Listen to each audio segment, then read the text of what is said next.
भारत की रक्षा प्रौद्योगिकी में एक नया अध्याय खुलने जा रहा है। GTRE यानी गैस टरबाइन रिसर्च एस्टैब्लिशमेंट ने 39 kilo Newton Kaveri derivative engine को सीधे घातक UCAV पर परीक्षण करने का निर्णय लिया है। यह एक महत्वपूर्ण कदम है क्योंकि इससे हम तेजस के परीक्षणों को बायपास कर सकते हैं और तेजी से मंजूरी प्राप्त कर सकते हैं।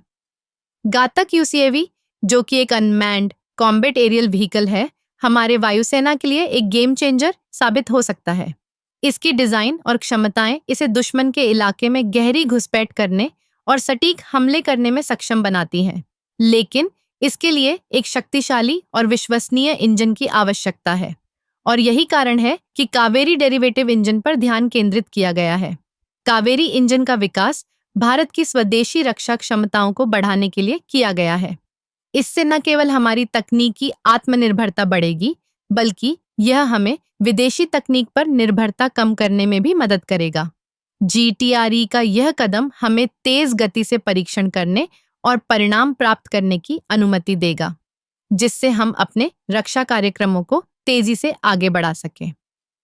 इस परीक्षण का एक और महत्वपूर्ण पहलू यह है कि यह हमें वास्तविक समय में डेटा और फीडबैक प्राप्त करने की अनुमति देगा। घातक UCAV के साथ कावेरी इंजन का परीक्षण करने से हमें इंजन की प्रदर्शन क्षमता को बेहतर ढंग से समझने का अवसर मिलेगा। इसके अलावा इससे हमें भविष्य के विकास के लिए महत्वपूर्ण जानकारियां भी मिलेंगी। कावेरी डेरिवेटिव इंजन की क्षमता केवल शक्ति में नहीं है, बल्कि यह इसके वजन और आकार में भी है। यह एक हल्का और कॉम्पैक्ट इंजन है जो घातक UCAV की डिजाइन में आसानी से समाहित हो सकता है। इससे UCAV की उड़ान क्षमता और भी बेहतर होगी और यह दुश्मन के रडार से बचने में सक्षम होगा। इस परीक्षण के परिणामों के आधार पर हम उम्मीद कर सकते हैं कि घातक UCAV को जल्द ही सक्रिय सेवा में शामिल किया जाएगा। यह न केवल हमारी वायुसेना की ताकत को बढ़ाएगा, बल्कि हमारे देश की रक्षा क्षमताओं को भी एक नई ऊंचाई पर ले जाएगा।